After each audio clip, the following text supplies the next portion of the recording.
आपने एक इंटरव्यू में ये चीज कही थी जब आप डूंगरपुर में थे कि पानी में अगर एक तिनका भी दिख जाता है तो हम कर्मचारी को बुलाते हैं और उससे पूछते हैं कि ये कहाँ से आया।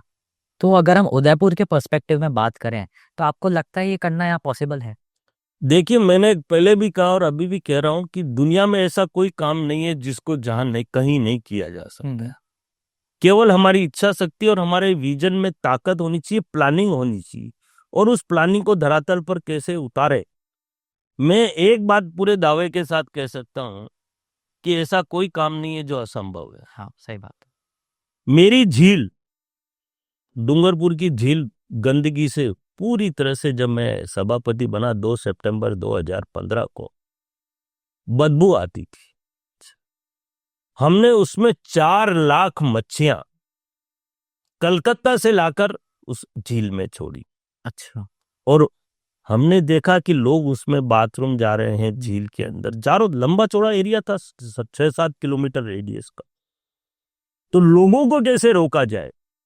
आप सरप्राइज करेंगे, ये भी ख्वाब पता नहीं कैसे आते थे मुझे कि यार इसको रोकने का ईश्वर मुझे कोई, मैं एक बात बड़े विश्वास के साथ, मैंने कभी जीवन में नहीं सोचा था कि मुझे इस स्वच्छ भारत मिशन में इतना मान और सम्मान मिलेगा।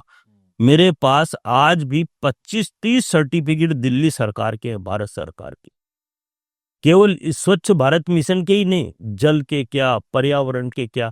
और आज भी लोकसभा में हमारे डूंगरपुर के चर्चे होते हैं, और केंद्रीय मंत्री अगर अपने भाषण में ये बोले कि हमें डूंगरपुर की नकल करनी चाहिए, तो ये बहुत बड़ी बात है।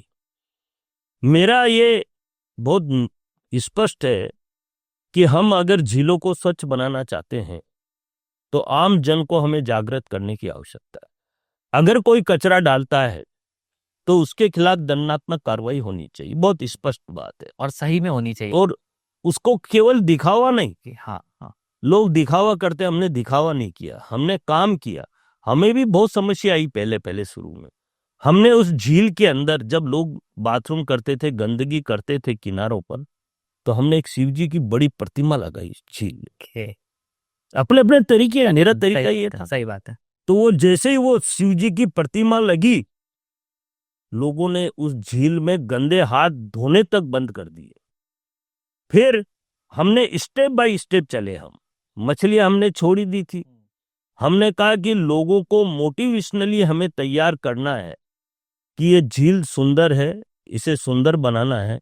इसमें किसी भी प्रकार की गंदगी वगैरह, लोग क्या विसर्जन करते थे गणेश जी का, हाँ, हमने उसको रोका, क्योंकि उस गणेश जी की मूर्ति को जो केमिकल से बनते थे, तो वो मछलियां खाने से मछलियां मर जाती थी। हाँ, हमने उस पर रोक लगाई और धीरे धीरे उसको इतना सुंदर बनाया, उसके चारों तरफ रिंग रोड बनाई और उस पर इतने विशाल पेड़ लगाए कि जो आज वृक्ष बन गए। तो लोगों को घूमने का एक मूवमेंट मिला और हर आदमी के मुंह से निकलने लगा कि नहीं, झील हो तो ऐसी हो।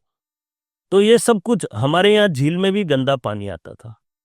हमने जगह जगह ट्रीटमेंट प्लांट लगा दिए, मिनी ट्रीटमेंट प्लांट जो ऑटोमेटिक थे।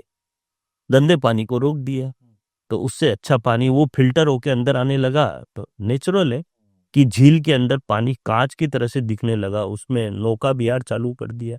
नौका विहार भी हमने ऐसा वैसा नहीं, सौर ऊर्जा से चलने वाला नौका विहार। अच्छा। यूं नहीं कि डीजल या पेट्रोल से चल रहा है। राजस्थान में पहला शहर था डूंगरपुर जिसके अंदर सौर ऊर्जा से चलने वाली नावें चलती हैं।